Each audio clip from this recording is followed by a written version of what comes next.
uma clara narração da existência de Deus vinculada com a humanidade. No nosso último encontro, eu fiz uma afirmação muito séria, que o reverendo Sun Myung Moon é o Messias que a humanidade esperava. Eu sei que essa é uma declaração forte, e por isso, não pode ser explicada em um único vídeo.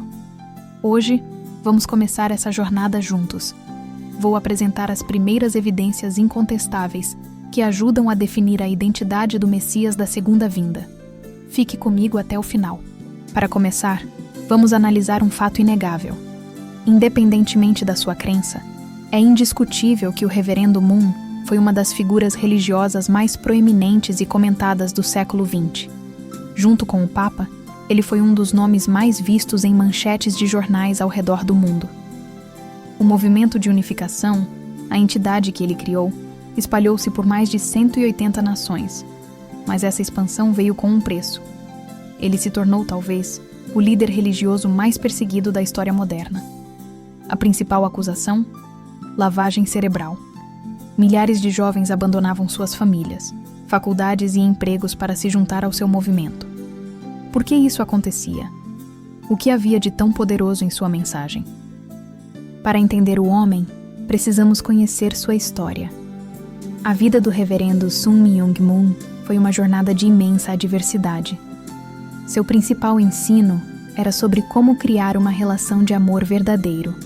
Primeiro com Deus, a quem ele ensinava a ser nosso Pai Celestial, e depois uns com os outros. Ele nasceu em 1920, na atual Coreia do Norte. Sua vida mudou para sempre na adolescência. Em 1935, aos 15 anos, ele afirma ter recebido seu chamado diretamente de Jesus Cristo, numa visão, para completar a missão que havia sido interrompida 2000 anos antes. A partir daquele momento, sua vida se tornou uma sucessão de acontecimentos extraordinários. A biografia dele é uma prova de sua determinação. Em vez de ler uma lista de datas, vamos ver os padrões de sua vida. Primeiro, a perseguição. Ele não foi perseguido apenas nos Estados Unidos. Ele foi preso pela primeira vez em 1943 por resistir à ocupação japonesa. Foi preso novamente em 1946 e 1948 pelos comunistas na Coreia do Norte, acabando em um campo de trabalho forçado. Em 1955, foi preso na Coreia do Sul e depois inocentado. E décadas depois, em 1984, foi preso nos Estados Unidos.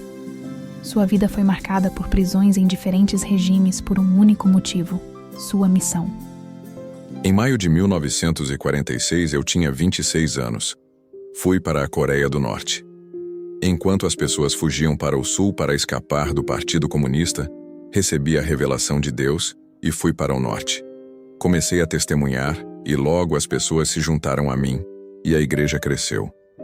Ao mesmo tempo, fui perseguido pelas igrejas estabelecidas que diziam que eu tinha roubado os seus fiéis. Apenas 2 meses depois de começar a testemunhar, suspeitaram que eu fosse um espião da Coreia do Sul. Mas eu não era culpado. A partir desse dia, começou uma vida de tortura na prisão, que durou 3 meses. Fui forçado a confessar e espancado sem limites. Nunca cedi à tortura, apesar de ter a carne arrancada e sangrar. Nunca rezei pedindo a ajuda de Deus. Pelo contrário, rezei para confortar Deus dizendo: "Não se preocupe comigo." Depois disso, fui preso 2 vezes e colocado na prisão de Funnam. Acenei para os membros que choravam no tribunal público dizendo: "Animo." A realidade da prisão de Funnam, uma fábrica de fertilizantes nitrogenados para onde fui enviado, era extremamente cruel. Todas as refeições do dia consistiam em 2 pequenas chávenas de arroz e uma chávena de sopa. Todos os dias eu empacotava uma grande quantidade de sulfato de amônio em sacos e os carregava. As minhas roupas estavam derretidas e gastas, e a minha pele estava esfolada. Quase metade dos prisioneiros morreu em 1 ano. Tomei uma decisão naquele ambiente em que as pessoas comiam o arroz da boca de pessoas mortas. Decidi dar metade da minha porção de arroz aos meus companheiros de prisão. Fiquei muito feliz quando, depois de dar metade da minha porção de arroz durante 3 semanas, pude comer uma porção inteira. A vida na prisão de Funnam durou 2 anos e 5 meses. Recebi um prêmio de trabalhador exemplar durante esse período. Quando percebi, tinha testemunhado 12 discípulos. A canção Song of Restoration, Canção da Restauração, que escrevi na prisão, ainda hoje é cantada nos cultos da igreja. Em 1950, eclodiu a Guerra da Coreia. As forças da ONU bombardearam Funnam e fui libertado da prisão. Aos 30 anos de idade, o meu coração estava cheio de uma nova determinação. Mesmo quando fui torturado na prisão, pensei primeiro nas circunstâncias em que o próprio Deus teria de seguir esse caminho, antes de pensar no facto de que Ele me ordenou que seguisse. Fui preso pelo Partido Comunista. A partir desse dia, começou a vida de tortura na prisão, que durou 3 meses. Fui forçado a confessar e espancado sem limites. Ele se tornou... Em 1954, fundou a Associação do Espírito Santo para a Unificação do Cristianismo Mundial, conhecida como a Igreja de Unificação ou Movimento da Unificação. No dia 11 de abril de 1960, o reverendo Moon casou-se com Hak Ja-han, nascida em dia 6 de janeiro de 1943. Na ocasião, eles declararam: "Nossa missão como casal é para cumprir a missão que recebemos de Deus. Deus deseja estender o reino do céu para este mundo. Por isso, de agora em diante, nós devemos trilhar o duro caminho para nos tornarmos verdadeiros pais, os quais abrirão as portas do reino dos céus." Então, eles não se casaram simplesmente para uma finalidade individual, mas casaram porque a humanidade precisa de alguém na posição verdadeiros pais para poder construir o reino dos céus. As bênçãos dos matrimônios dos casamentos não são simplesmente um encontro entre o homem e uma mulher, mas é uma cerimônia preciosa que continua a obra da criação de Deus. O casamento é o caminho de gerar vida, que buscar o amor verdadeiro entre um homem e uma mulher unidos como um só ser. No casamento surge a família na qual a sociedade é formada. Desta maneira é construído o mundo de paz que Deus desejou. Em 1962, ele e sua esposa iniciaram os casamentos em massa, abençoando em casamento 36 casais, e no mesmo ano mais 72 casais. Em 1963, eles abençoaram em casamento mais 124 casais. Em 1965, o reverendo Moon iniciou uma turnê mundial por 40 nações a partir do Japão, Estados Unidos, América Latina, incluindo o Brasil e toda a Europa.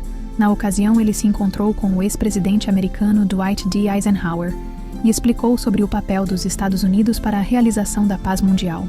Em 1966, houve a publicação da Exposição do Princípio Divino, coreano. Em 1968, criou a Federação Internacional para a Vitória sobre o Comunismo, VOCE. Também neste ano realizou o casamento de 430 casais, e em 1970, o de 777 casais, sendo este o primeiro casamento em massa internacional, entre jovens de 10 nações diferentes. Em 1972, já morando nos Estados Unidos, fundou a Universidade Sun Moon, Seminário Teológico da Unificação. Organizou a primeira Conferência Internacional sobre a Unidade das Ciências. 1973, fundou a Academia Mundial de Professores pela Paz, PWPA. Ele encontrou várias autoridades mundiais passando uma visão não só religiosa, mas também política de união, uma visão social de como o mundo deveria ser conduzido para poder construir o reino do céu, tanto no sentido interno e também no sentido externo. O reverendo Moon também se encontrou com o ex-presidente dos Estados Unidos, Nixon, que o agradeceu por estar reavivando o espírito cristão aos jovens americanos e o convidou para o seu escritório na Casa Branca, reconhecendo-o como um profeta da época atual. Em 1974, o reverendo Moon acelerou sua pregação no âmbito mundial, realizando um evento para mais de 25 mil pessoas em Nova York. Nesses eventos, ele falava de vários pontos do conteúdo do princípio divino sobre a mensagem que Deus pediu a ele que pudesse chegar ao mundo. Em 1975, realizou um evento intitulado Festival do Dia da Esperança no Japão, reuniu 30 mil pessoas. Na Coreia, reuniu 1 milhão de pessoas, na época um recorde, tornando-se um evangelista reconhecido mundialmente.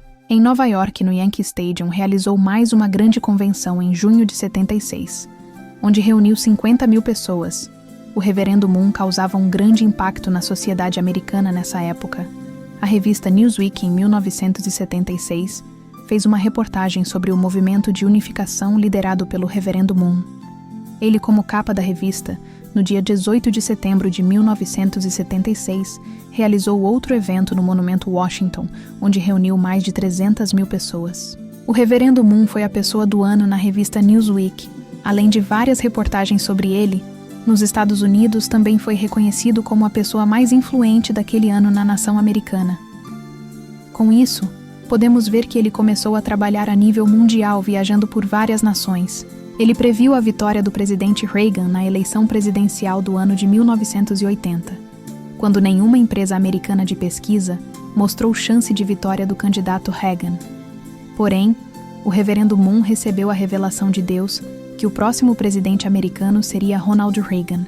Na manhã do dia da eleição, o jornal dirigido pelo Reverendo Moon, The Washington Times, anunciou uma vitória esmagadora do candidato Reagan, que ficou muito feliz com a previsão e segurou o jornal no momento da entrevista coletiva antes da votação. De acordo com as pesquisas, ele nunca venceria. Segundo o Reverendo Moon, a América estava correndo um grande risco se uma pessoa conservadora, de família e crente em Deus, não fosse o presidente dos Estados Unidos. O comunismo já dominava 1/3 da humanidade e um grande perigo para o mundo. Então, naquela época, só esse candidato tinha uma visão que poderia barrar esse avanço do comunismo mundial. Então, o Reverendo Moon começou a apoiá-lo. Mas mesmo sendo considerado um dos maiores opositores do comunismo em abril de 1990, ele e sua esposa foram convidados pelo próprio presidente, líder da então União Soviética, Mikhail Gorbachev, para a 11ª Conferência da Mídia Mundial no Palácio do Kremlin, em Moscou. O encontro abriu uma nova relação entre a Coreia do Sul e a União Soviética. Interessante salientar aqui que o Reverendo Moon liderou um dos maiores movimentos anticomunistas. E em 1991, o Reverendo Moon fez sua primeira visita à Coreia do Norte desde 1950, quando houve a divisão das Coreias do Norte e do Sul, pelo convite do governo norte-coreano no dia 6 de dezembro de 1991, o Reverendo Moon realizou um encontro histórico com o presidente Kim da Coreia do Norte. Eles discutiram sobre assuntos como liberdade religiosa, cooperação econômica e unificação das Coreias. O regime de Kim foi o mesmo que colocou o Reverendo Moon no campo de concentração e assassinou vários membros da sua família e perseguiu o movimento de unificação. O Reverendo Moon se encontrou com o presidente Kim com um coração de perdão. Em relação aos casamentos em massa depois dos 777 casais em 1970, ele e sua esposa abençoaram 1.800 casais de 20 diferentes nações no ano 1975, 6.000 casais em 1982 de 85 nações diferentes, depois 600 e 500 casais em 1988 e 1989, mais um de 1.275 casais. E em 1992, realizou um casamento histórico de 30.000 casais no Estádio Olímpico em Seul, Coreia. Imagine 60.000 pessoas, de 131 nações, recebendo a bênção de casamento, dos quais os casais, na grande maioria, eram escolhidos por ele. Depois teve outros casamentos em massa, porém não mais em um local específico. Os casamentos continuaram a acontecer via satélite. O próximo foi de 360.400 milhões em etapas. No próximo vídeo, vamos mergulhar no conteúdo de sua mensagem, o princípio divino. O que ele ensinou que cativou tantos e intrigou tantos outros. E aí, o que você achou dessas evidências? Você já conhecia essa história? Deixe sua opinião aqui nos comentários. Eu quero muito saber o que você pensa. Se você quer continuar essa investigação comigo, deixe o seu like. Se inscreva no canal, não perca o próximo episódio. Obrigado por assistir e até a próxima.